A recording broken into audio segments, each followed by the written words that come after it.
The Noahide laws are Jewish laws that applies to Gentiles.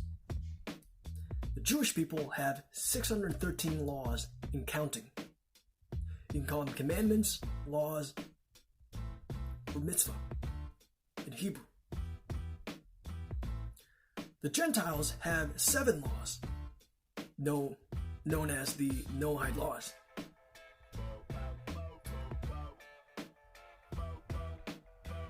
That's not a lot compared to the rest of the mitzvahs that apply to the Jewish population.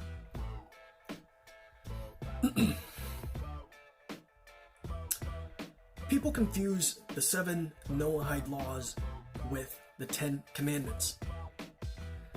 The 7 Noahide laws is not the 10 commandments. The 10 commandments are part of the 613 laws that applies to Jewish people.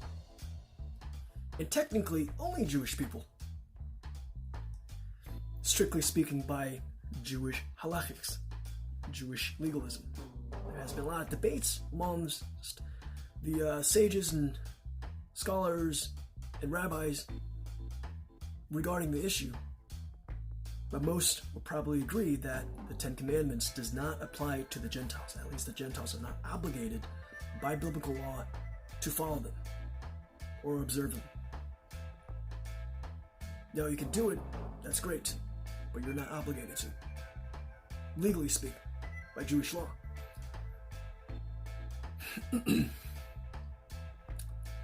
There are certain laws in the 10 Commandments that does not apply to Gentiles, technically speaking.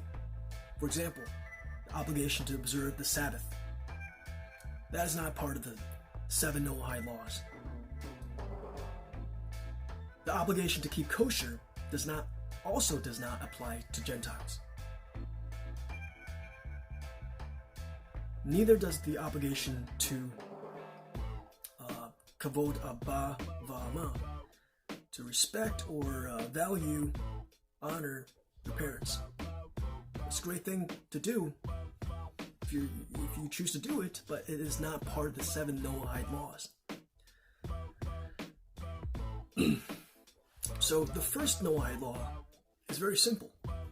It's to recognize a common deity that we all have in common with. Why is this important?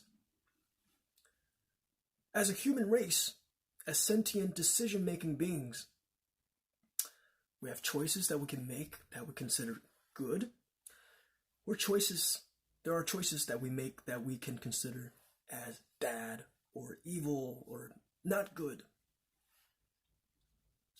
But nobody goes out of their way to say, I want to do something bad. I want to be a bad person. I want to be an evil person. Even if they say that, do they really mean it?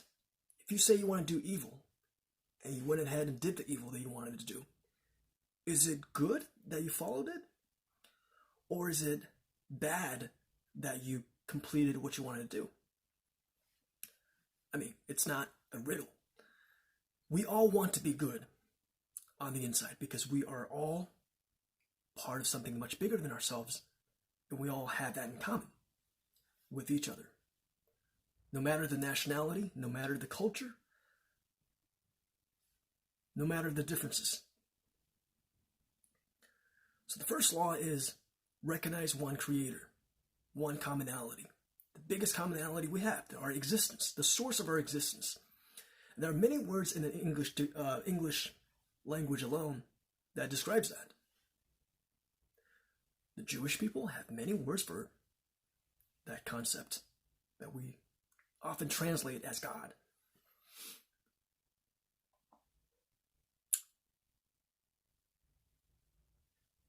And in my mother tongue, which is Chinese, we also have, I guess you can say, many words that are possible to describe that concept as well.